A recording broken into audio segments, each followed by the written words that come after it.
Reading now an article from the San Jose Mercury News of Wednesday, March 19, 1986. It's an LA Times story headlined, Ex-Vatican Financier Convicted in Murder.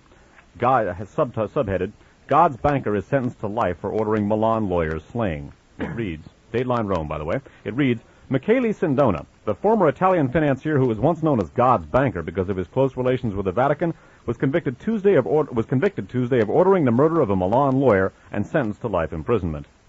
A Milan court found Sindona, 65, and Robert Venetucci, 63, of Eastport, New York, guilty of taking part in the murder of Giorgio Ambrosoli, a court-appointed lawyer who was liquidating Sindona's crumbling bank empire. Ambrosoli was shot outside his Milan home in 1979. A hitman identified as William Arrico of Valley Stream, New York, was accused of doing the actual shooting for a $50,000 fee paid by Sindona, according to court testimony. Venetucci acted as a go-between, testimony indicated.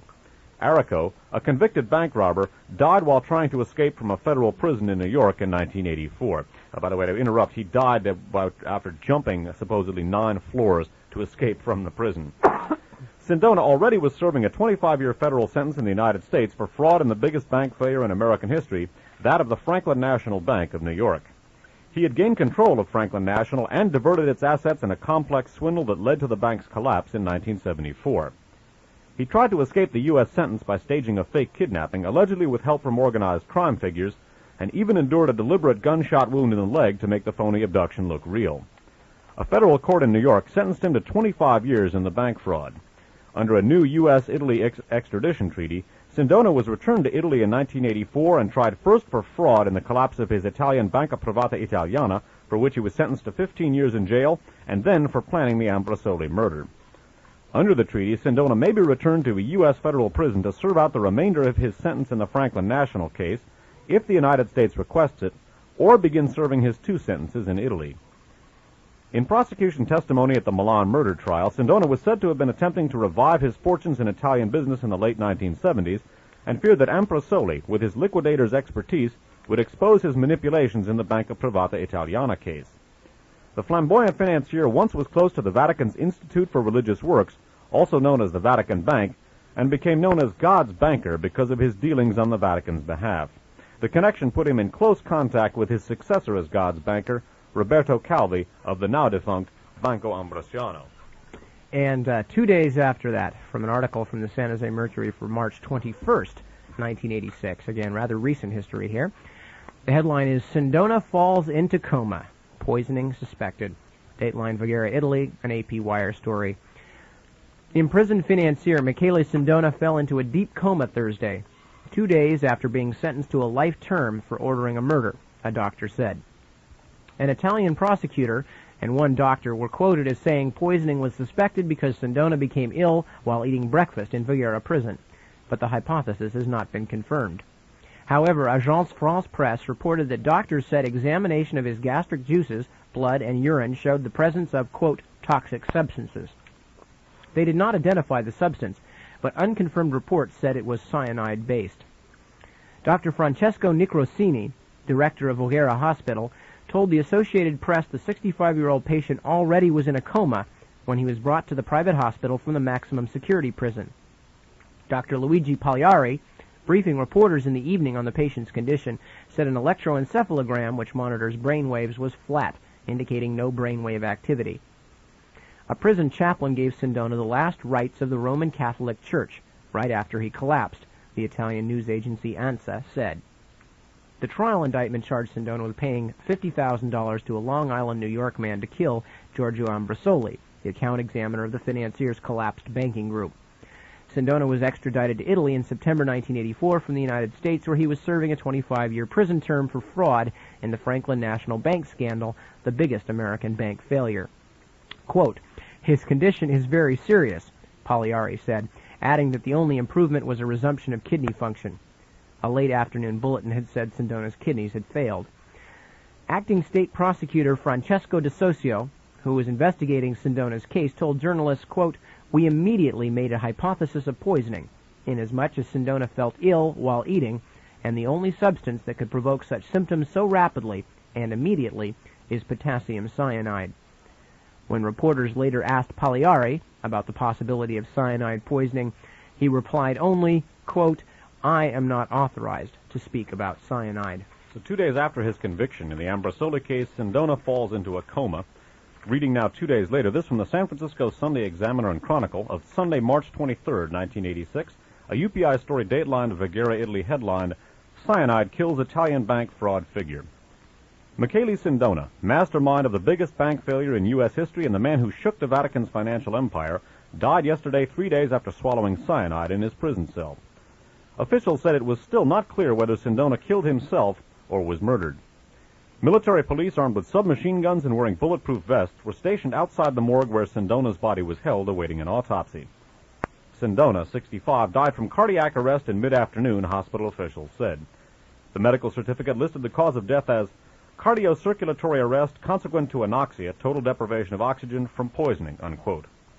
The 65-year-old Sindona had been kept alive by life support system since Thursday when he was rushed to the hospital from his prison cell in what doctors called an irreversible coma, unquote. The gray-haired financial wizard, once called the most successful Italian since Mussolini, unquote, swallowed the cyanide Thursday while drinking a cup of coffee.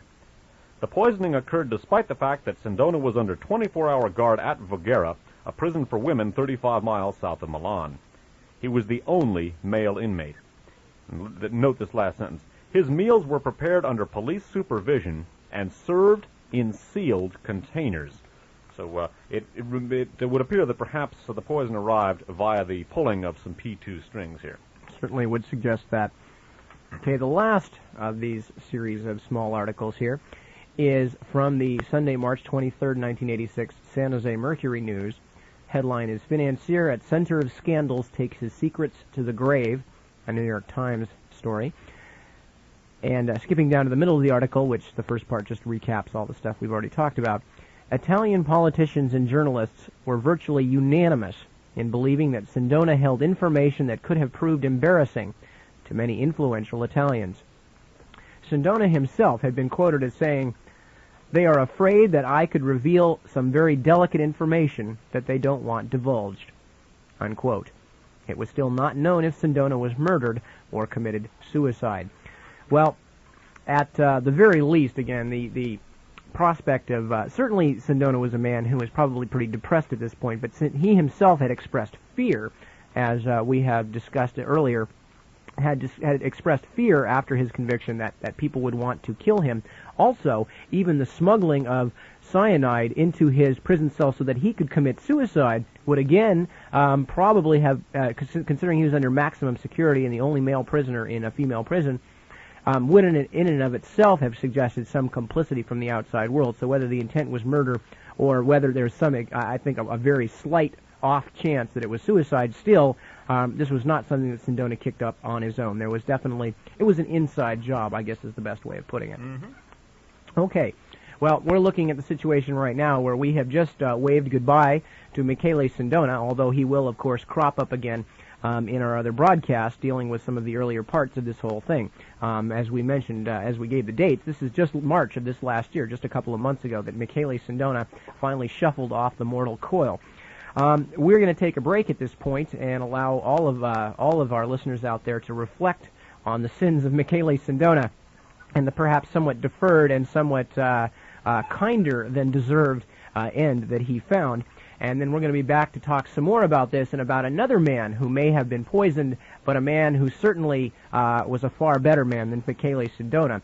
That and other things coming up in the next part of our broadcast. So don't go away. We're going to take a short break and give you a chance to stretch. This is Nip Tuck. Dave Emery and I will return in just a few moments with more of Radio Free America, broadcasting from Foothill. We have returned. This is Nip Tuck in the studios with Dave Emery at KFJC, and we are continuing with the Mediterranean Merry-Go-Round. And what you heard there, of course, was starting off Midnight Rider by the Allman Brothers. Great song. Dave and I were just talking, being the old children of the 60s that we are, about the Allman.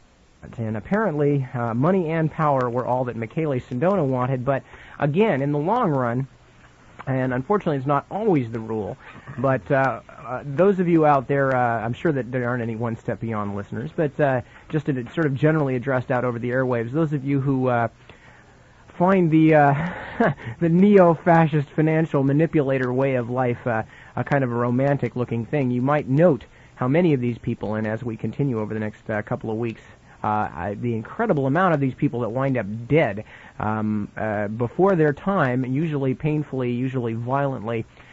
Crime does pay, but sometimes some of the dividends are a little unpleasant.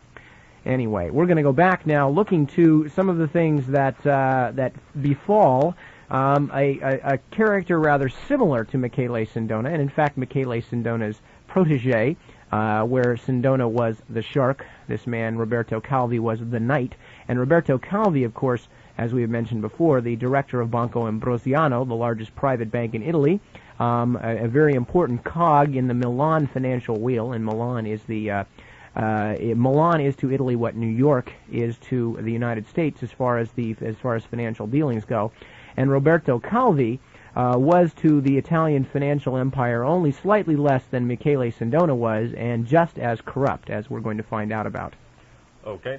Now, again, we're going to be talking about Roberto Calvi, and the man who, well, we've already talked about him, and particularly in connection with the Banca Cattolica, or Cattolica, I guess. Anyway, however it's pronounced, and my Italian is non-existent. Calvi, not only the successor to Michele Sindona and his protege, but also, perhaps for our purposes most importantly, a member of the aforementioned P2, the many times aforementioned P2 Lodge. We're going to look now at an account of how Roberto Calvi assumed the position of Vatican financial advisor after Michele Sindona, who, as we indicated, is his protege, or was his protege, and we're also going to take a look at how Roberto Calvi's fortunes fell apart.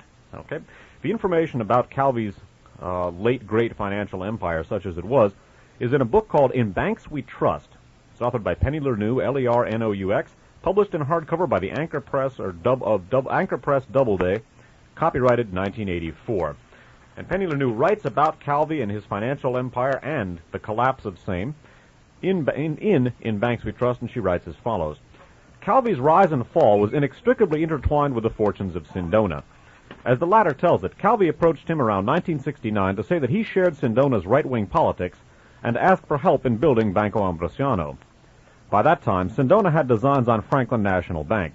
I told Calvi, "You take care of Italy, we'll help you from America. You must be the bastione, the bulwark against communism," unquote. Sindona claimed he also told Calvi, quote, "You are the man who must keep the relationship with Marcinkus," unquote. Described by the Italian press as having eyes of steel, Calvi was a professional banker from a banking family. His father was a Milanese bank director. Like many young Italians in the 1930s, he became a fascist militant while attending the university. After the war, he took a low-level job in the foreign department of Ambrosiano Bank. Quiet, methodical, and hard-working, he became a protege of one of the bank's leading managers, Carlo Alessandro Canesi, C-A-N-E-S-I, and rose with his patron through the hierarchy. He succeeded Canesi as president in 1974. The proverbial bank gnome, Calvi worked 12-hour days and had no outside interests save for the clandestine P2. He refused to delegate authority and developed a reputation for being extraordinarily secretive. Unlike the polished Sindona, Calvi was never at ease in international financial circles and spoke in convoluted, almost unintelligible phrases. "It wasn't easy to talk to him," said one banker. "He wouldn't make any attempt to find a common ground," unquote. Sindona had a different impression of the man that was probably nearer the truth. Though he may have appeared cold-blooded, unquote, Calvi was impressed, said Sindona, by counts and barons, the sort of society that Jelly attracted to the P2. He was no good at choosing other people, unquote, Sindona added. That observation applied as well to Calvi's relationship with Sindona. Wise bankers distanced themselves from the Ambrosiano Bank after learning that as early as 1973, Calvi had been using Ambrosiano funds to backstop Sindona's dubious operations. When Ambrosoli, the murdered state liquidator of the Sindona Empire, charged that Calvi had received a $5.6 million payment for payoff for collaborating in one of Sindona's fraudulent schemes, it became apparent, said one banker, that Sindona and his crowd had long had their hooks in Calvi. Calvi took the money, and after that he could be manipulated, blackmailed, unquote. As Sindona's man at Ambrosiano, Calvi quickly learned to ape his patron. He was determined to transform his bank from a relatively small regional bank with strong religious overtones — Ambrosiano was known as the priest's bank, and at one time would-be shareholders had to present baptismal certificates to prove their Catholicism — into a major international financial institution. Provided with Sindona's introductions to international bankers, Calvi created Italy's largest financial group with huge banking, financial, and insurance interests throughout the world. Just as a Liechtenstein holding company had been the linchpin for the Sindona Empire, Ambrosiano's global interests were controlled through a bank holding company in Luxembourg, a haven beyond the reach of Italian banking authorities. Parts of the Ambrosiano Empire, such as its Nassau Bank, were built on the ruins of Sindona's network, but the key connection was Marcinkus, whom Sindona introduced to Calvi in 1971. Marcinkus denied that he had ever had more than cursory dealings with either man, although the Vatican Bank acquired 1.6% of Ambrosiano's parent bank in Milan, and possibly more if, as the Financial Times speculated, it held any of the anonymous equity in the Luxembourg holding company. 32% of the company's bearer shares were owned by unknown investors. And the Archbishop became involved with Ambrosiano in other ways. In 1971, a few months after Sindona and Calvi set up Banco Ambrosiano overseas in the Bahamas, a Mr. Paul Marcinkus was listed as one of its directors. In return for Marcinkus's patronage, the Vatican Bank received 8% of the Nassau Bank stock and 4% of the Luxembourg holding company. Sindona and other Italian financial sources noted that the Vatican Bank was able to perform valuable services for Ambrosiano and other Italian banks, as, for example, moving funds out of the country, an operation forbidden to Italian banks. Sindona asserted that in return for such favors, Calvi's banks paid the Vatican an interest rate on its deposits that was 1 percentage point higher than other customers received.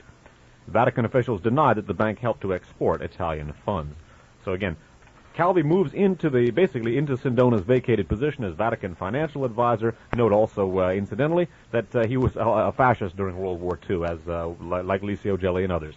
Now, unlike Sindona, Calvi himself was not as big of an international player. However, by the end of his tenure at the Banco Ambrosiano, he became quite an international player, as we will see. And of course, part of the reason is that it did not look like it at the time was because a lot of his dealings were through organizations that weren't even remotely related to standard financial operations. In the same way that Michele Sindona's operations of the Mafia and heroin and things like that were not part of the standard financial wheelings and dealings.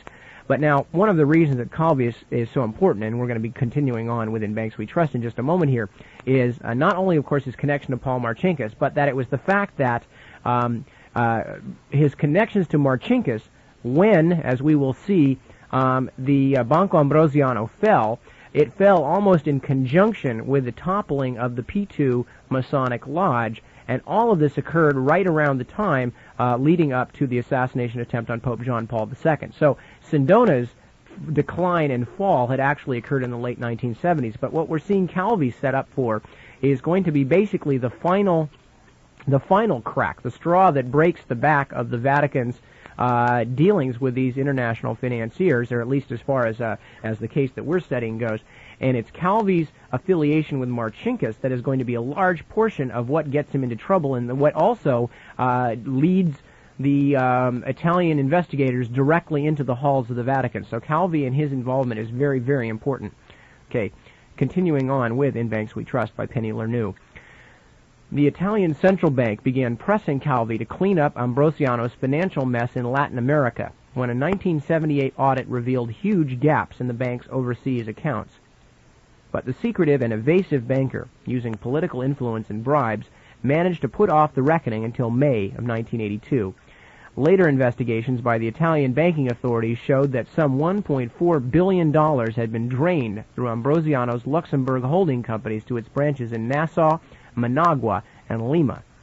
These banks in turn loaned the money to Vatican-controlled shell companies in Panama.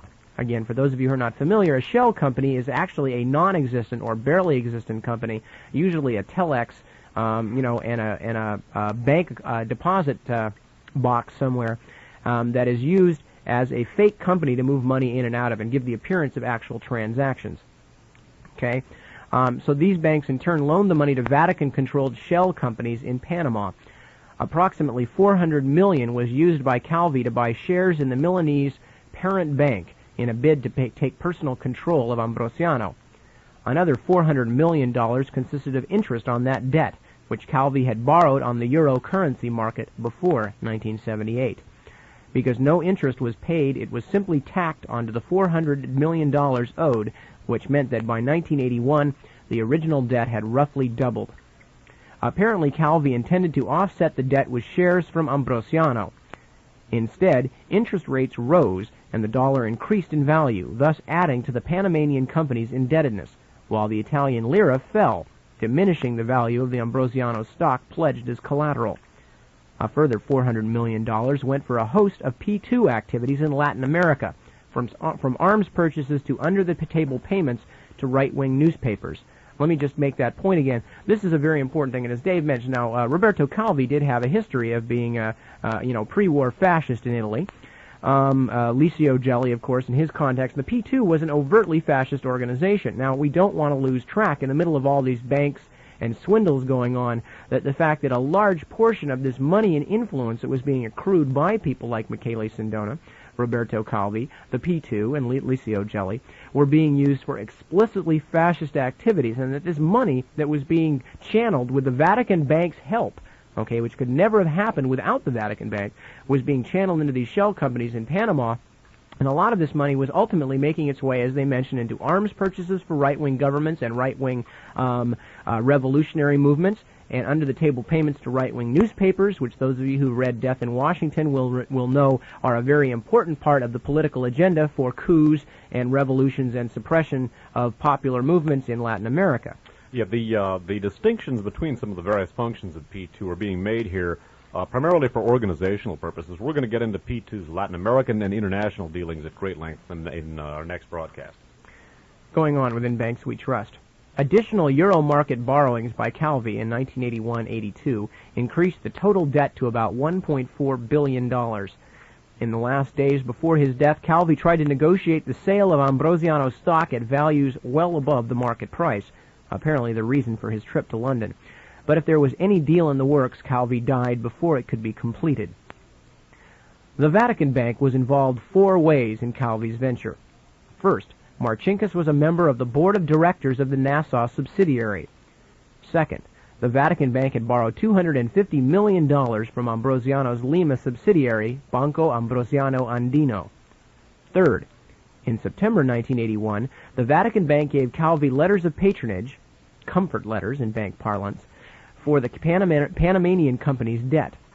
Calvi needed the letters to appease the directors of Ambrosiano's bank in Lima, who were insisting that he produce written proof of his assertion that the Vatican owned the Panamanian companies. This is all very important, so let me just read this last part here, because this is a major part of the exposure of the links between the Vatican Bank and the P2. Okay? Third, in September 1981, the Vatican Bank gave Calvi, and the Vatican Bank is Archbishop Paul Marcinkus. Don't forget that, okay? He is the Vatican Bank. As he mentioned himself, he is the sole operator of the Institute for Religious Works. The Vatican Bank gave Calvi letters of patronage, comfort letters in bank parlance, for the Panamanian company's debt.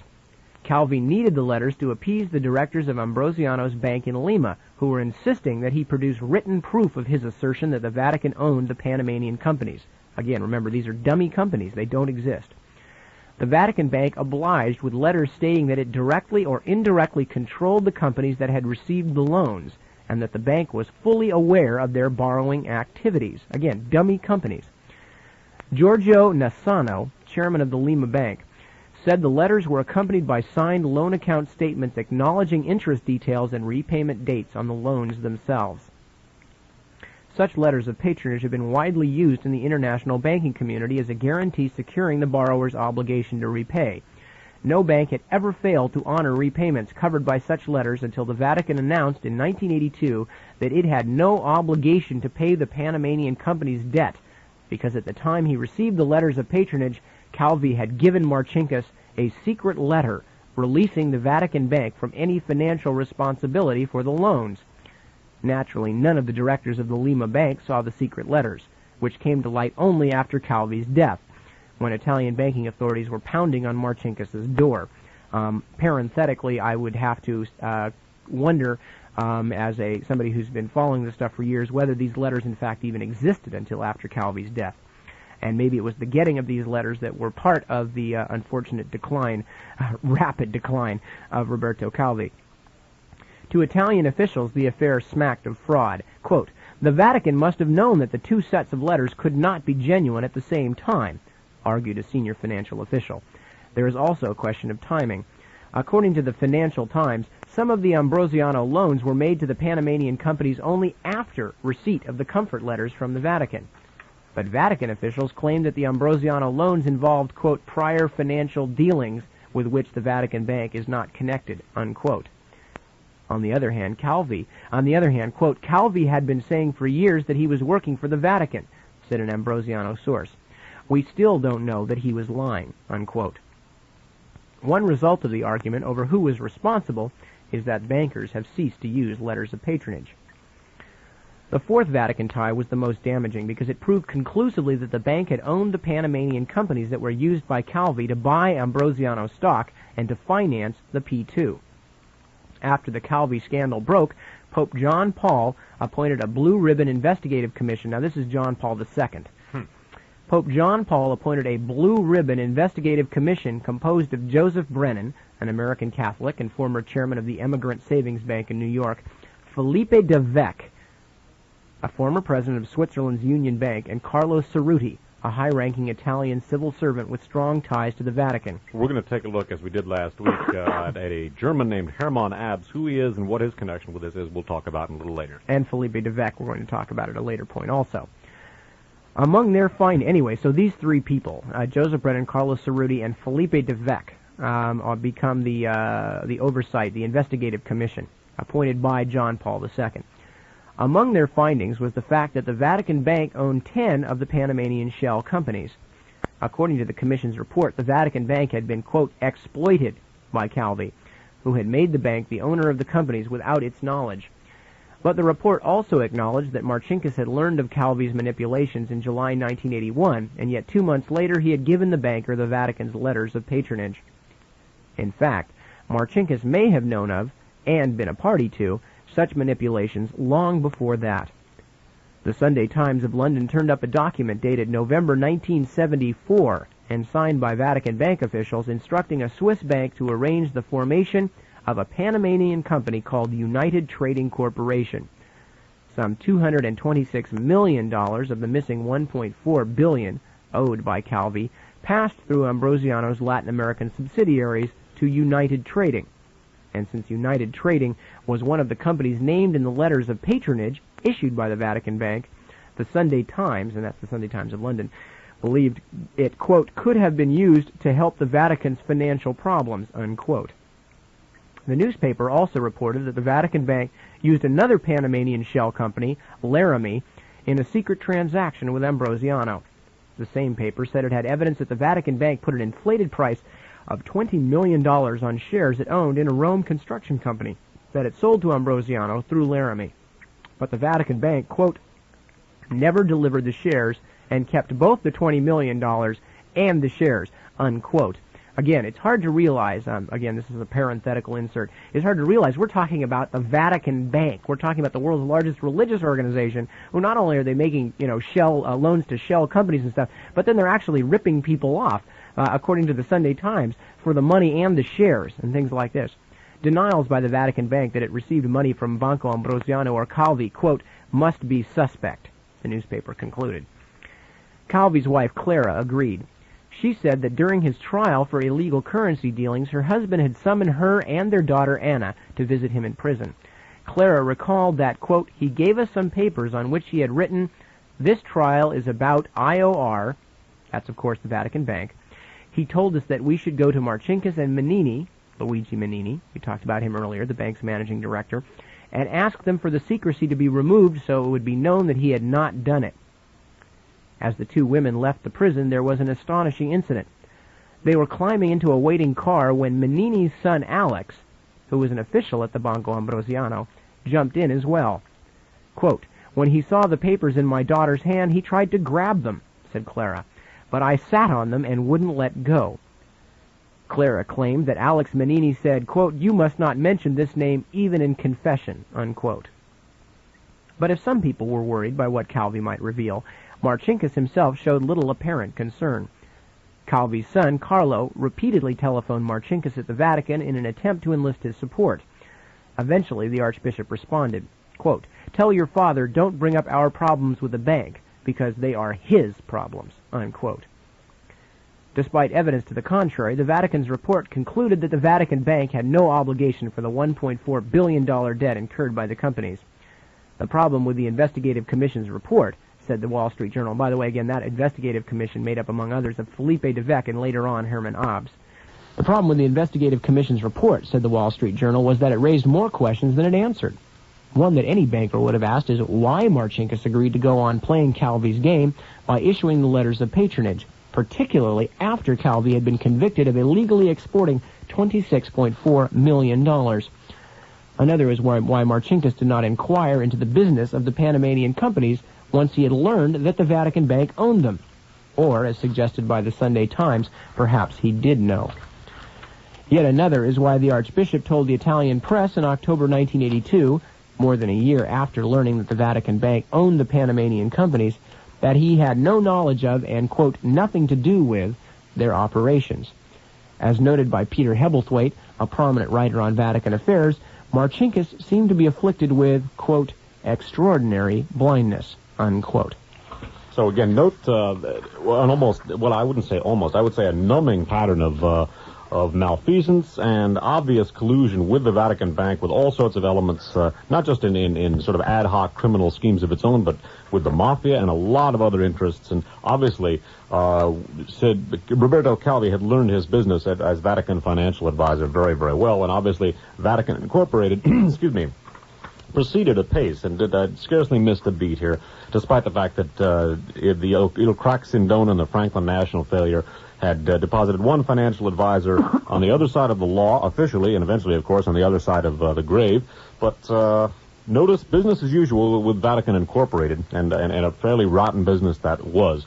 Now, just like Giorgio Ambrosoli, the court-appointed liquidator of the Sindona Empire, who was machine-gunned by Arrico, one of the bank investigators looking into Calvi's situation met a similar end. Returning now to In God's Name by David Yallop. Referring to here to the Superfin Company, and one of a number of different companies set up by Calvi for these and Sindona for these very complicated machinations.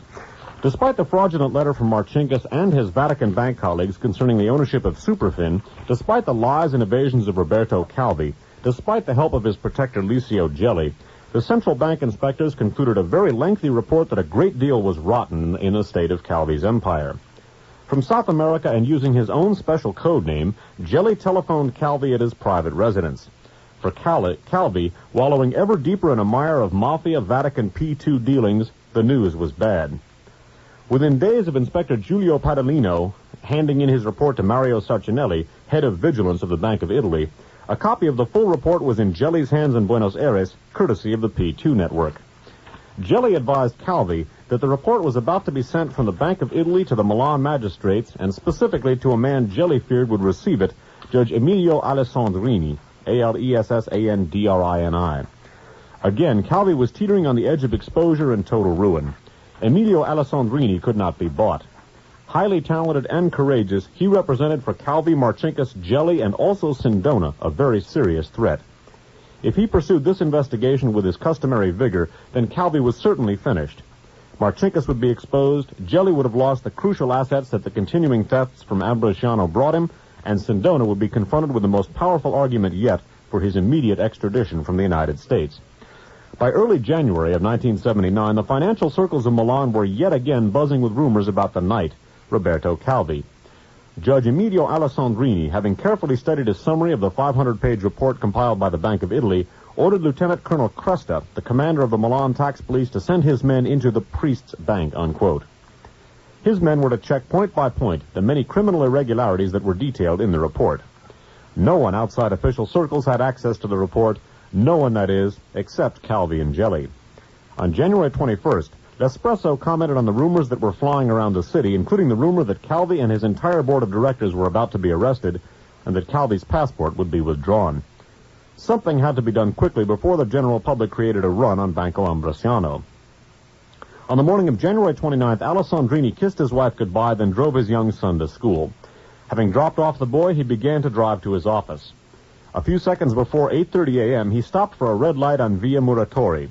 He was still gazing at the red light when 5 men approached his car and began firing bullets into his body. Later in the day, a group of left-wing terrorists called Prima Linea claimed responsibility for the murder. The group also left a leaflet about the murder in a telephone booth in Milan Central Station. Neither the phone call nor the leaflet gave any clear reason for the murder. Why would an extreme left-wing group cold-bloodedly murder a judge who was nationally known for his investigations into right-wing terrorism? Well, I'm going to interrupt here, by the way.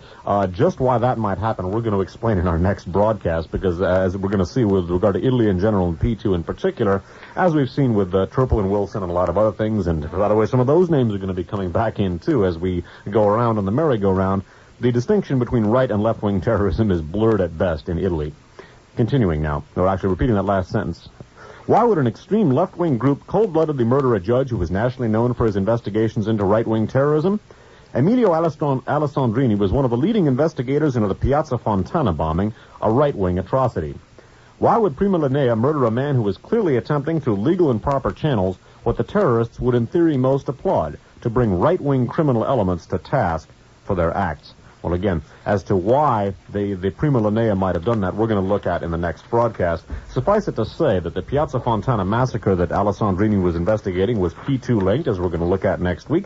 And, of course, the timing of the murder of Judge Alessandrini couldn't have been more propitious from the standpoint of Roberto Calvi, Sindona, Jelly, and so forth. Yes, and we will, as we will cover in later broadcasts and talk about, and I don't know so much about Prima Linea, which are a small left-wing group, but the Red Brigade, certainly the best-known left-wing Italian terrorist group, are not only prominently linked to Licio Gelli, who actually claims to have founded them, and there is some reason to believe that he may be right, but they also are linked to the Neapolitan underworld gang called the Camorra, which are going to play a very important role later on in this whole series, especially concerning Mehmet Ali Aja, a man whose name we will all get sick of hearing by the end of this broadcast.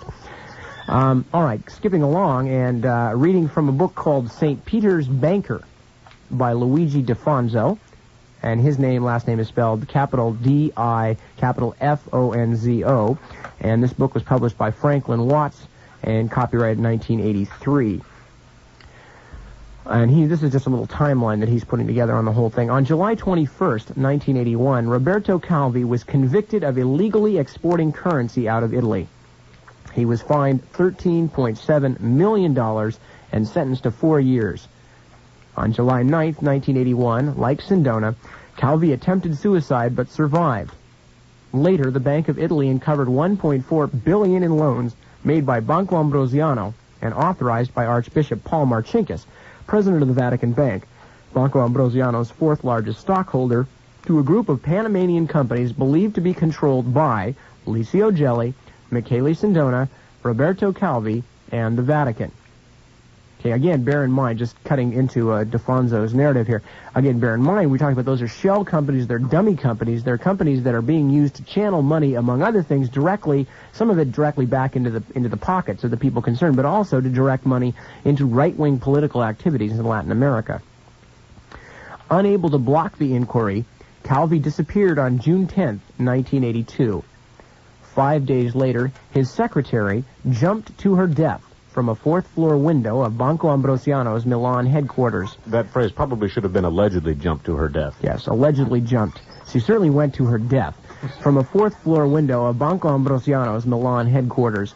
She left behind a note proclaiming that Calvi should, quote, be twice cursed for the damage he caused to the bank and all its employees, unquote. In London, 3 days later, on June 18th, Roberto Calvi's body was found hanging from the Blackfriars Bridge over the Thames River. In his suit pockets, police found $20,000 in foreign currencies, a fraudulent passport, and 12 pounds of bricks and stones. So again, notice that Archbishop Paul Marcinkus, again, not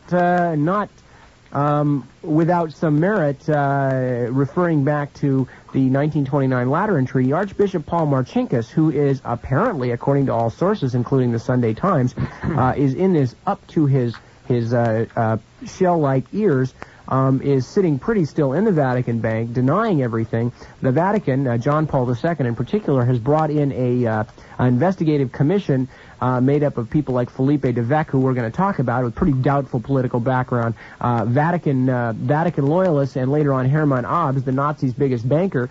They have given the Vatican a clean bill of health, a rather suspect diagnosis. And meanwhile, people like Sindona and Calvi are dying, although, of course, at this point, Sindona hadn't died yet, and nobody is able to touch Archbishop Paul Marcinkus. And we might add that as of this point, as of today, Archbishop Paul Marcinkus is still in charge and is still sitting pretty in the Vatican. And is still managed to avoid arrest. He's hiding inside the Vatican, as we're going to take a look. It's generally conceded that if he were to step outside of Vatican City, he would be arrested forthwith. And that's purely, again, back to the 1929 Lateran Treaty, negotiated by, among others, Eugenio Pacelli and his brother with the fascist government of Italy, that made the Vatican exempt from normal Italian laws by making essentially a city-state of its own. Many aspects of the Lateran Treaty were recently repealed, about a year and a half ago. However, much of it is elements of it are still in effect. Now, again, notice what happens. Roberto Calvi's secretary goes out a window. Roberto winds up hanging, quote-unquote, a suicide, quote-unquote, although actually the verdict remains uncertain. It's not known whether he committed suicide. It has never been ruled whether he committed suicide or was murdered. You can make up your own mind. Nip and I have certainly made up ours, as did David Yallop and an awful lot of people who've watched the corpses begin to pile up as the Vatican Bank investigations proceed. Another name, very, very briefly, that we should mention here, we're going to be talking about this attempted killing in connection with the Banco Ambrosiano, is a man named Roberto Rossone. He was the, or Rossoni, I'm not sure how it's pronounced, R-O-S-O-N-E. He was the vice president of Banco Ambrosiano who survived an assassination attempt. We're going to talk about the guys involved in his assassination attempt, two men named Abruzzati and Giotto Levi, in connection with an arms and drug smuggling ring, also P2 linked, also linked to the shooting of the Pope, and that we'll talk about in a couple of weeks. Again, you can begin to see, those of you who may be new to our broadcasts, why we refer to this whole tangle as the Mediterranean merry-go-round.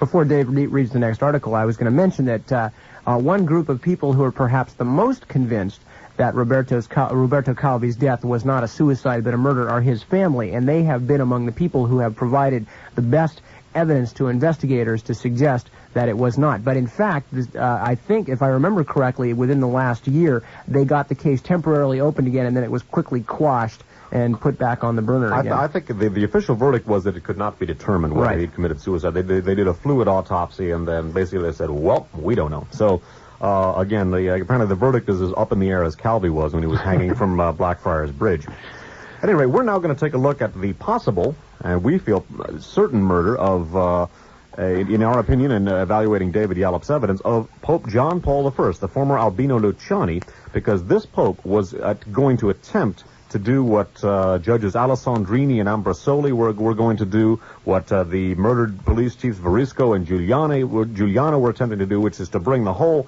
Vatican Mafia P2 axis under control. And we use the term axis advisedly here in light of the links going back to the rat line and so forth. Now, Albino Luciani, when he was the Cardinal of Venice, had come across the evil machinations, is the only way to put it, by the Vatican Bank and Messieurs Sindona and Calvi, when the aforementioned Banca Cattolica di Veneto, with which Luciani had a great deal of, well, basically he had an account in it, and that bank was very much connected with his diocese, and with some pet projects that Luciani had going. Basically, this bank was very callously appropriated and in a very suspicious and possibly illegal manner definitely illegal manner by the Vatican Bank. And the point of this being that Albino Luciani, when he was Cardinal of Venice, basically ran across, he ran afoul of the whole Marcinkus-Sindona-Calvi axis early on. This, among other things, prompted an investigation by Luciani.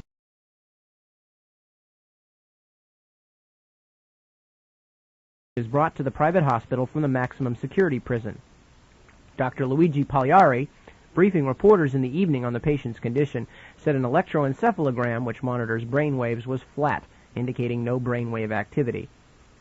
A prison chaplain gave Sindona the last rites of the Roman Catholic Church, right after he collapsed, the Italian news agency ANSA said. The trial indictment charged Sindona with paying $50,000 to a Long Island, New York man to kill Giorgio Ambrosoli, the account examiner of the financier's collapsed banking group. Sindona was extradited to Italy in September 1984 from the United States, where he was serving a 25-year prison term for fraud in the Franklin National Bank scandal, the biggest American bank failure. Quote, "His condition is very serious," Pagliari said, adding that the only improvement was a resumption of kidney function. A late afternoon bulletin had said Sindona's kidneys had failed. Acting State Prosecutor Francesco De Socio, who was investigating Sindona's case, told journalists, quote, "We immediately made a hypothesis of poisoning, inasmuch as Sindona felt ill while eating, and the only substance that could provoke such symptoms so rapidly and immediately is potassium cyanide." Known as the Vatican Bank, and became known as God's Banker because of his dealings on the Vatican's behalf. The connection put him in close contact with his successor as God's Banker, Roberto Calvi, of the now-defunct Banco Ambrosiano. And 2 days after that, from an article from the San Jose Mercury for March 21st, 1986, again, rather recent history here, the headline is Sindona Falls into Coma, Poisoning Suspected. Dateline Voghera, Italy, an AP Wire story. Imprisoned financier Michele Sindona fell into a deep coma Thursday, 2 days after being sentenced to a life term for ordering a murder, a doctor said. An Italian prosecutor and one doctor were quoted as saying poisoning was suspected because Sindona became ill while eating breakfast in Voghera prison, but the hypothesis has not been confirmed. However, Agence France-Presse reported that doctors said examination of his gastric juices, blood, and urine showed the presence of, quote, toxic substances. They did not identify the substance, but unconfirmed reports said it was cyanide-based. Dr. Francesco Nicrosini, director of Voghera Hospital, told the Associated Press the 65-year-old patient already was in a coma when he was federal sentence in the United States for fraud in the biggest bank failure in American history, that of the Franklin National Bank of New York. He had gained control of Franklin National and diverted its assets in a complex swindle that led to the bank's collapse in 1974. He tried to escape the U.S. sentence by staging a fake kidnapping, allegedly with help from organized crime figures, and even endured a deliberate gunshot wound in the leg to make the phony abduction look real. A federal court in New York sentenced him to 25 years in the bank fraud. Under a new U.S.-Italy extradition treaty, Sindona was returned to Italy in 1984 and tried first for fraud in the collapse of his Italian Banca Privata Italiana, for which he was sentenced to 15 years in jail, and then for planning the Ambrosoli murder. Under the treaty, Sindona may be returned to a U.S. federal prison to serve out the remainder of his sentence in the Franklin National case, if the United States requests it, or begin serving his 2 sentences in Italy. In prosecution testimony at the Milan murder trial, Sindona was said to have been attempting to revive his fortunes in Italian business in the late 1970s, and feared that Ambrosoli, with his liquidator's expertise, would expose his manipulations in the Banca Privata Italiana case. The flamboyant financier once was close to the Vatican's Institute for Religious Works, also known. When reporters later asked Pagliari about the possibility of cyanide poisoning, he replied only, quote, "I am not authorized to speak about cyanide." So 2 days after his conviction in the Ambrosoli case, Sindona falls into a coma. Reading now 2 days later, this from the San Francisco Sunday Examiner and Chronicle of Sunday, March 23, 1986, a UPI story dateline of Voghera, Italy headlined, Cyanide Kills Italian Bank Fraud Figure. Michele Sindona, mastermind of the biggest bank failure in U.S. history and the man who shook the Vatican's financial empire, died yesterday 3 days after swallowing cyanide in his prison cell. Officials said it was still not clear whether Sindona killed himself or was murdered. Military police armed with submachine guns and wearing bulletproof vests were stationed outside the morgue where Sindona's body was held awaiting an autopsy. Sindona, 65, died from cardiac arrest in mid-afternoon, hospital officials said. The medical certificate listed the cause of death as cardiocirculatory arrest consequent to anoxia, total deprivation of oxygen from poisoning, unquote. The 65-year-old Sindona had been kept alive by life support systems since Thursday when he was rushed to the hospital from his prison cell in what doctors called an irreversible coma, unquote. The gray... Reading now an article from the San Jose Mercury News of Wednesday, March 19, 1986. It's an L.A. Times story headlined, Ex-Vatican Financier Convicted in Murder. Subheaded, God's Banker is sentenced to life for ordering Milan lawyers slaying. It reads, Dateline Rome, by the way, it reads, Michele Sindona, the former Italian financier who was once known as God's Banker because of his close relations with the Vatican, was convicted Tuesday of ordering the murder of a Milan lawyer and sentenced to life imprisonment. A Milan court found Sindona, 65, and Robert Venetucci, 63, of Eastport, New York, guilty of taking part in the murder of Giorgio Ambrosoli, a court-appointed lawyer who was liquidating Sindona's crumbling bank empire. Ambrosoli was shot outside his Milan home in 1979. A hitman identified as William Arrico of Valley Stream, New York, was accused of doing the actual shooting for a $50,000 fee paid by Sindona, according to court testimony. Venitucci acted as a go-between, testimony indicated. Arrico, a convicted bank robber, died while trying to escape from a federal prison in New York in 1984. By the way, to interrupt, he died after jumping supposedly 9 floors to escape from the prison.